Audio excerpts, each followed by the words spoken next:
Hoy vamos a sumergirnos en un tema que, casi sin hacer ruido, está redefiniendo por completo uno de los pilares de nuestra sociedad, la educación. Sí, Tenemos aquí varios documentos, algunos académicos, otros de formación para profesorado, y todos analizan el impacto de las famosas TIC, las tecnologías de información y la comunicación. y el análisis, la verdad, va mucho más allá de si hay que poner tabletas en las aulas o no. Mucho más. Lo que plantean estos textos es, bueno, un cambio de paradigma total. Exploran una pregunta clave. En un mundo donde la información es infinita y la inteligencia artificial es cada vez más potente, Ujú. ¿estamos pidiéndole al profesorado que se convierta en una especie de superhéroe con 7 identidades distintas? ¿O los estamos sin darnos cuenta preparándolos para ser obsoletos? Esa es la gran pregunta, desde luego, porque ya no se trata solo de enseñar, sino de redefinir qué es aprender en el siglo XXI.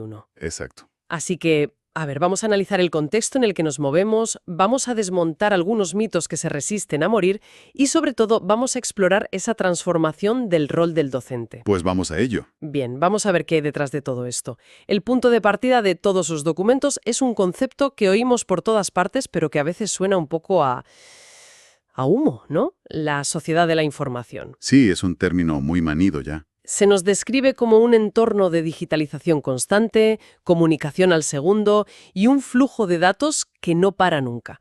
Suena, abrumador. Es que lo es, y lo más importante es que no es una opción, es la realidad en la que vive el alumnado 24 horas al día. Claro. El sociólogo Manuel Castells, a quien citan bastante, lo define como una nueva estructura social en red. Ujú. Y esto tiene una consecuencia brutal para la escuela.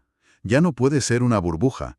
No puede ignorar que una parte enorme del aprendizaje ocurre fuera. En YouTube, en TikTok, en foros. Justo, el llamado aprendizaje informal. Claro, y uno de los textos lo describe como un ecosistema complejo y caótico. Caótico, sí. Hay un exceso de información brutal, pero al mismo tiempo una falta de criterio tremenda para separar el grano de la paja, lo cierto de lo falso. Ya. Para un sistema educativo que estaba diseñado para transmitir un conocimiento ordenado y verificado, esto es un terremoto. Precisamente, el reto ya no es o no es solo transmitir el temario de historia. El verdadero reto es enseñar a nadar en ese océano de información sin ahogarse. Lo que se le pide ahora al alumnado es otra cosa. ¿Cómo qué? Pues pensamiento crítico para dudar de lo que ve, destreza para encontrar y gestionar información fiable y, en definitiva, la capacidad de aprender a aprender. Por su cuenta, a lo largo de toda la vida. Y aquí llegamos a un término que aparece una y otra vez, y que creo que todas hemos usado alguna vez. Nativos digitales. Uf, el gran tema. Lo acuñó Mark Prensky allá por 2001, para referirse a los nacidos a partir de los 80. La idea es que son personas moldeadas por la inmediatez, la multitarea, los videojuegos. Y que su cerebro funciona de otra manera, ¿no? Esa es la tesis. Eso es. Y aquí es donde la conversación se pone interesante, porque los documentos dedican un esfuerzo enorme a desmontar los mitos que rodean esta idea. Vale. El mito principal, yo diría que el más peligroso, es que los nativos digitales ya saben usar la tecnología para aprender. Ya. Y la realidad es tozuda.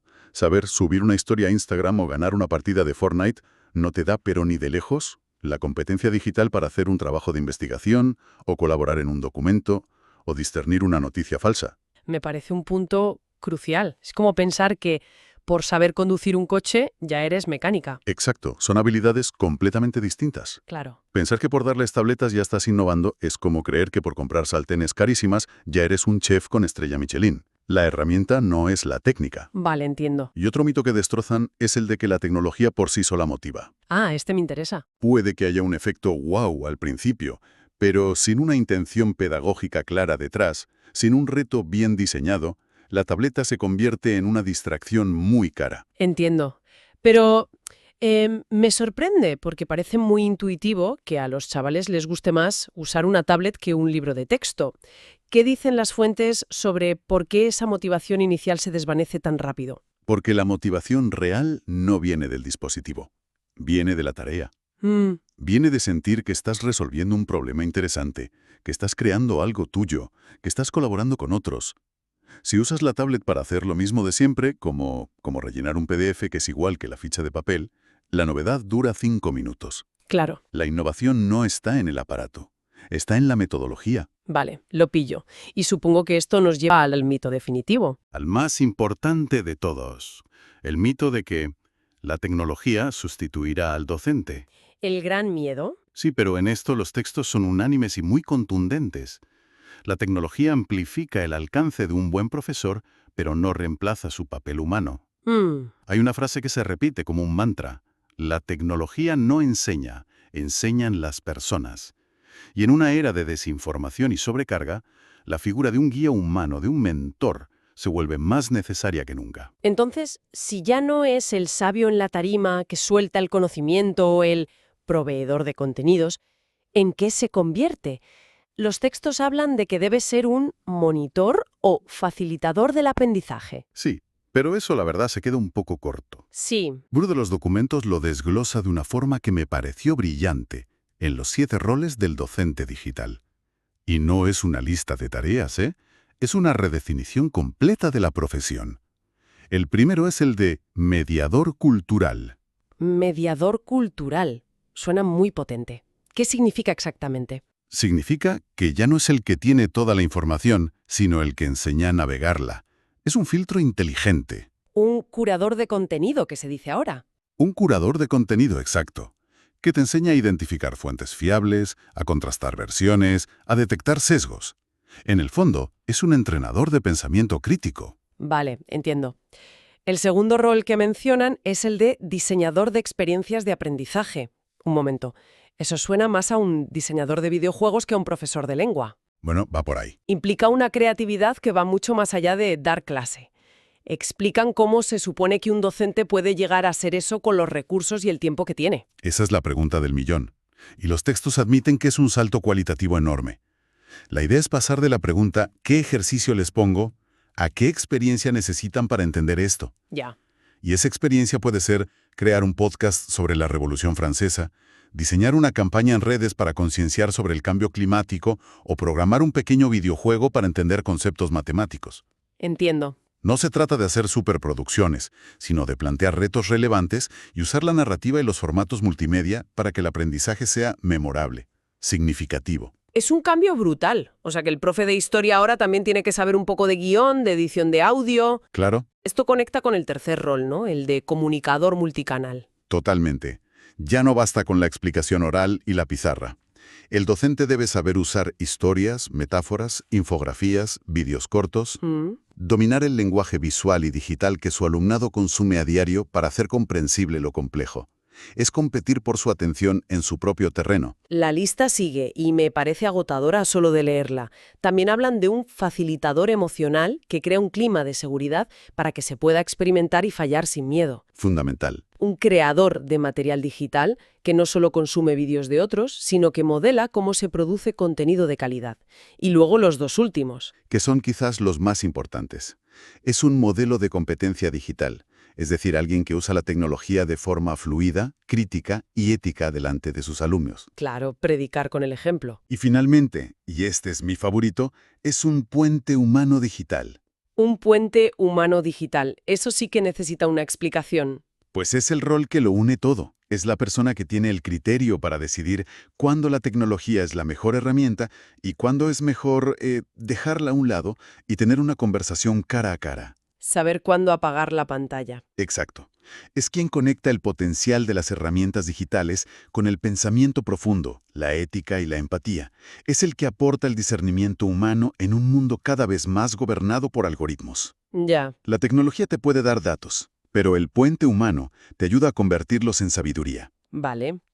Para ser este mediador, este diseñador, este puente, un docente necesita un buen cinturón de herramientas. Los documentos hablan mucho de la web 2.0 como la base de ese arsenal. ¿A qué se refieren exactamente? A ver, es una distinción clave. La web 1.0, la de los inicios, era como mirar un escaparate. Estática. Sí, estática, de solo lectura. Tú consumías información. La web 2.0 es la web social o colaborativa. La característica principal es que el usuario no solo consume, sino que crea, comparte y colabora. Es el paso del monólogo a la conversación. Justo. Hablamos de blogs, wikis, redes sociales, plataformas como YouTube. todo ese ecosistema donde la gente produce contenido. Y las fuentes dan un montón de ejemplos concretos. Para crear contenido visual mencionan Canva o Genially. Muy populares. Para multimedia se habla de grabar podcasts sencillos con Audacity o editar vídeos con Clipchamp. Y para lo colaborativo, cosas que ya suenan más, como Google Docs para escribir juntos en tiempo real o Padlet para crear murales virtuales de ideas. Exacto.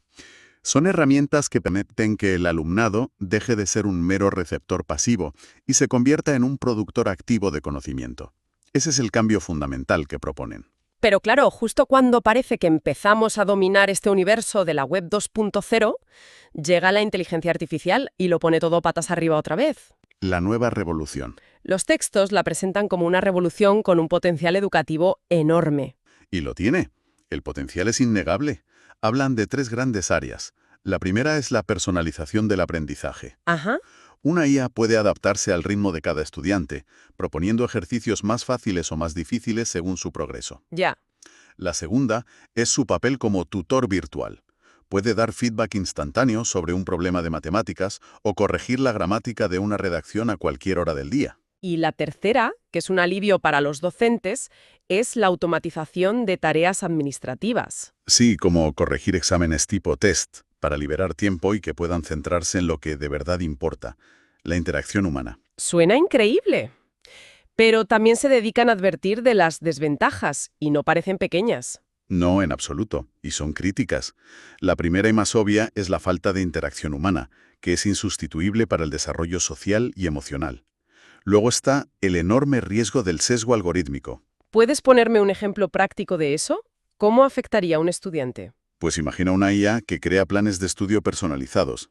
Si esa IA ha sido entrenada con datos históricos que dicen, por ejemplo, que los hombres son mejores en ingeniería y las mujeres en humanidades, Entiendo por dónde vas. el algoritmo podría empezar a recomendar sutilmente esos caminos, reforzando estereotipos y limitando el potencial de los alumnos sin que nadie se dé cuenta. Claro. El algoritmo no es neutro. Hereda los prejuicios de los datos con los que se alimenta. Es un problema muy serio. Visto así, da miedo. ¿Quién vigila al vigilante? Y mencionan más riesgos. Sí, claro. Las enormes preocupaciones sobre la privacidad y la seguridad de los datos de menores. ¿Quién tiene acceso a toda esa información sobre el rendimiento y el comportamiento de un niño? Y, por supuesto, la brecha digital. Que se puede agrandar. Si no se gestiona bien, la IA podría aumentar todavía más la distancia entre el alumnado con acceso a estas tecnologías y el que no lo tiene. La conclusión de los textos es clara. La IA no es una solución mágica. No es una panacea. Para nada. Su implementación tiene que ser muy reflexiva, muy crítica y siempre con un humano al volante. Entonces, si juntamos todas las piezas, el contexto de la sociedad de la información, los mitos sobre los nativos digitales, esa transformación del docente en 7 roles y la llegada de herramientas como la IA. ¿Cuál es la gran conclusión? La idea principal que atraviesa todos los documentos es que la tecnología no ha venido a la educación para sustituir lo humano, sino, idealmente, para enriquecerlo. Ya. Y para liberarlo de las tareas más mecánicas. El objetivo final es que el aprendizaje deje de ser un proceso pasivo de reproducir conocimiento. Para convertirse en uno activo. Exacto.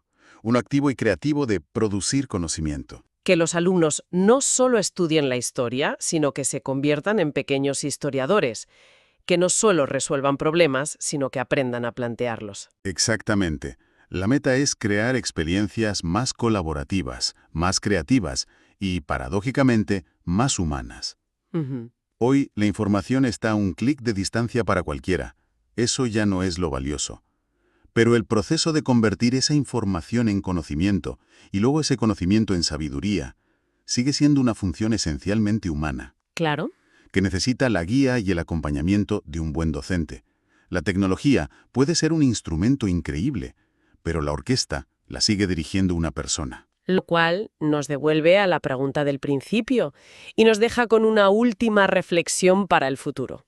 A ver. Si la inteligencia artificial es cada vez mejor generando información e incluso conocimiento de forma masiva y coherente, ¿cuál será el siguiente paso en la evolución del rol del docente? Buena pregunta. Quizás su función principal ya no sea solo guiar hacia la sabiduría, sino algo aún más complejo, enseñar a cultivar un sentido crítico y sobre todo ético para poder colaborar y convivir con una inteligencia que no es humana. ¿Qué nuevas habilidades va a requerir eso de nosotros?